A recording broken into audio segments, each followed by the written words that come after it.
dhugaa sobaan laaqamte takka isinittan dubbachuu barbaade በውሸት የተሸፈነ እውነት እኒ አርሳዳፍ ዲያቴ ኢልሚ አብርሃም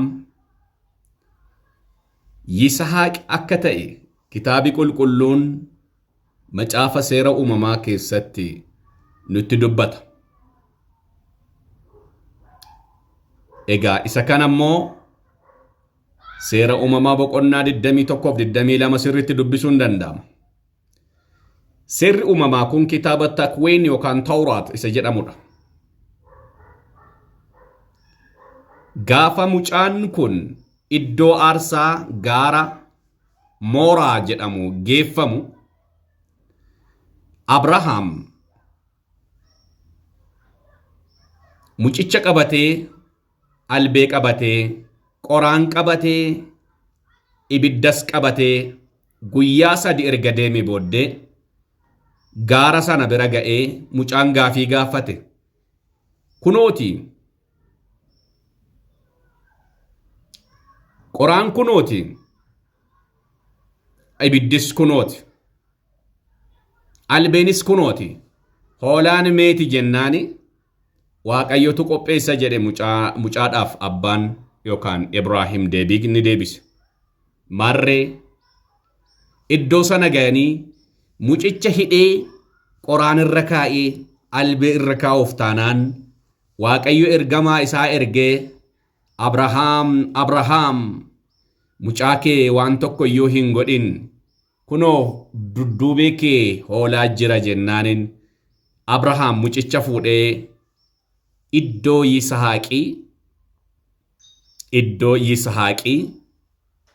iddoo Ismaa'il osoo hin ta'in iddoo Yisahaaq bakka Yisahaaq hoolaa qale.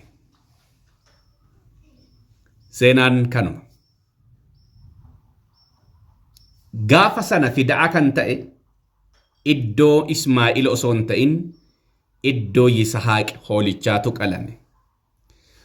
Dhugaan kun soba baay'eedhaan addunyaa irratti kan laaqamee fi kan haguugame ummata islaamaatiin.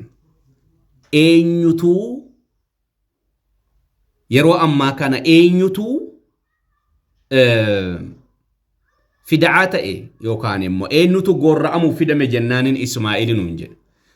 Obbolaa Islaamaa Ismaa'ilis haa ta'u garuu gaafii qabna. Qur'aana keessaa Ismaa'iltu gorra'amuudhaaf fidame kan jedhu ragaa qabda.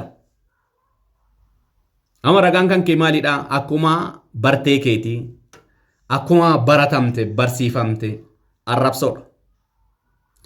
Isin warri dhugaa barbaaddan soba dhugaadhaan dhugaa ofirraa dabsitee, dhugaa ofirraa dhoorgitee iddoo qabatte kanatti beekachuu danda'u murteessaadha. Kan gaafa sana fidaa ta'e, gaafa sana fidaadhaaf kan fidame Ismaa'il osoo hin ta'in Yisahaaqidha. Yisahaaq ilma Saaraati. Aggaar ilma Saaraa miti. Ishee Saaraa irraa dhalatte malee mucaa Saaraa irraa dhalatetu fidaadhaaf yookaan wareegamaaf fidame malee mucaa Aggaar irraa dhalate ishee sarraatanyaa Saaraa irraa dhalate sana miti. Ismaa'il miti. Waaqayyo gooftaan Ismaa'il wajjiniin kakuun qabu. Waaqayyo gooftaan Yisahaaq wajjiniin kakuu qaba. Ittan fuufsise. Sanyiin Masihichaa kan dhufe Ismaa'il keessaan osoo hin ta'in Yisahaaq keessaan akka ta'edha.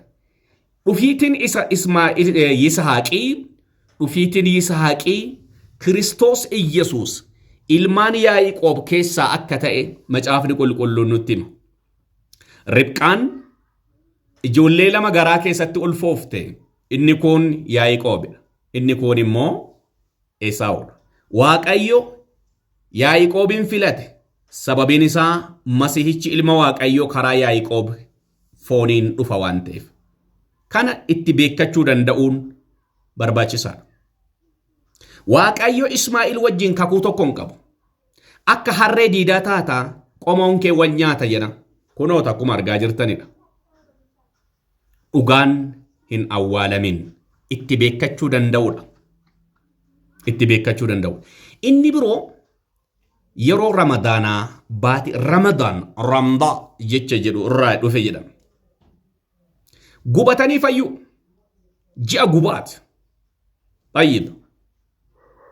Gooftaan Yesuus Kiristoos cubbuu keenya ramadaanaan nurraa kaasa osoo hin ta'in cubbuun keenya kan nurraa ka'een dhiiga Kiristoos akka ta'edha.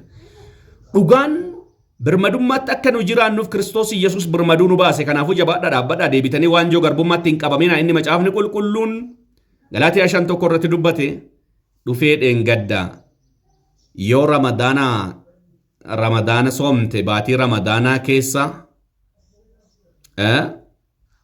awwaluhu rahma wa akhiruhu wa awsatuhu maghfira wa akhiruhu itqun min an-nar nun jedhan. Baatii ramadaanaatiin kun cubbuu kan keessirraa kaasa man qaama ramadaanan iimaanan wa ihtisaaban ghafara Allahu lahu ma taqaddama min zambi. Waan ati cubbuu arma dur hojjette hundaa sirraa kaasa. No cubbuun kan ka'uun dhiiga Kiristoos ኢየሱስ መሲህ ilma rabbiitiin ta'uu isaa beekuudha. ሌላ ጊዜ በአማርኛም ቀጥላለሁ።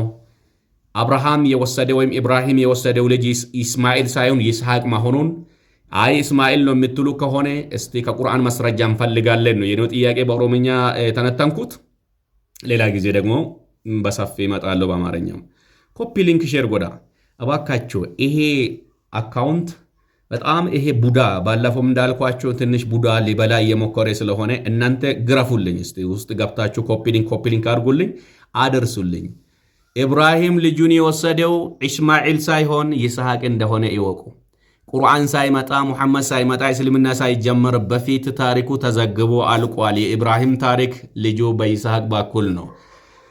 የበጉ ምትክ የኢስማኤል ሳይሆን ይስሐቅ እንደሆነ መጽሐፍ ቅዱሳችን አስቀምጧል። እናንተ አይ ኢስማኤል ነው ብላችሁ የምትሉ እንደሆነ እስቲ ከቁርአን አሳዩን። ኢስማኤል ከሆነ በረካ ሁኑ። ኮፒ ሊንክ አድርጉልኝ። ወዳችኋለሁ ወገኖቼ።